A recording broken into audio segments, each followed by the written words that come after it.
Hello ভাই brother, আজ আমরা আরেকটি অন্য খাবারের ঘ্রাণে চলে এসেছি অনেক দূরে, সেই পুরাদা হাট।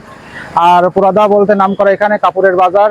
এখানে সপ্তাহে একদিন হাট বসে, সেটা হলো বৃহস্পতিবার। আর এই হাটের পাশে এখানে একটা চাচার আপনার আলুর চপের দোকান আছে, সেটা অনেক নাম করা। আর দোকানটা হলো অচল চাচার দোকান। সেই চাচার আলুর চপটা আমরা এখন খেতে আসছি, এখন খেয়ে দেখি আসলে কেমন লাগে, তারপর আপনাদের বলতে পারবো এটা টেস্টটা কেমন।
আমাদের এই ঠিকানাটা জানার পিছনে একটা ব্লগ কাজ করছে, সেটা হলো কুষ্টিয়ার বিখ্যাত খোকন চটপটি হাউস।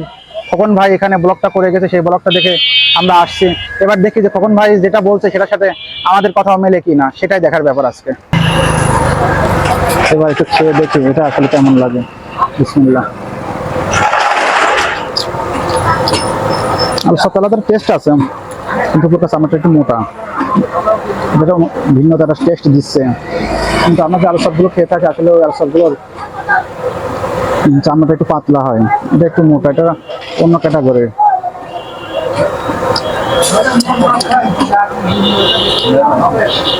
খোকন ভাই ঠিকানাটা দিয়েছে, বলছে যে টেস্ট আসলে অতটা টেস্ট আমি ঠিক পাচ্ছি না, তবে পুরাদা বাজার হিসাবে এটা ঠিক আছে। এখানে মানুষ এই ধরনের হয়তো পছন্দ করে, না হলে এটা এত কিনে কেন, এটা অতিরিক্ত হারে এখানে বিক্রি হয়, মানে কড়াই থেকে তুলে সময় পায় না, সেটা বিক্রি হয়ে যায়। হয়তো আমাদের এলাকার মানুষ এটা পছন্দ করবে কি না করবে ঠিক বলতে পারছি না, তবে চামড়াটা মোটা হওয়ার কারণে আমার কাছে ওই রকম টেস্ট লাগছে না। বাদ বাকি আপনাদের উপরে, আপনারা এসে দেখতে পারেন যে কেমন লাগতে পারে। আমার কাছে সেই লেভেলের মনে হচ্ছে না যে কুষ্টিয়া থেকে এসে এটা খাওয়া যাবে বা খাওয়া ঠিক হবে।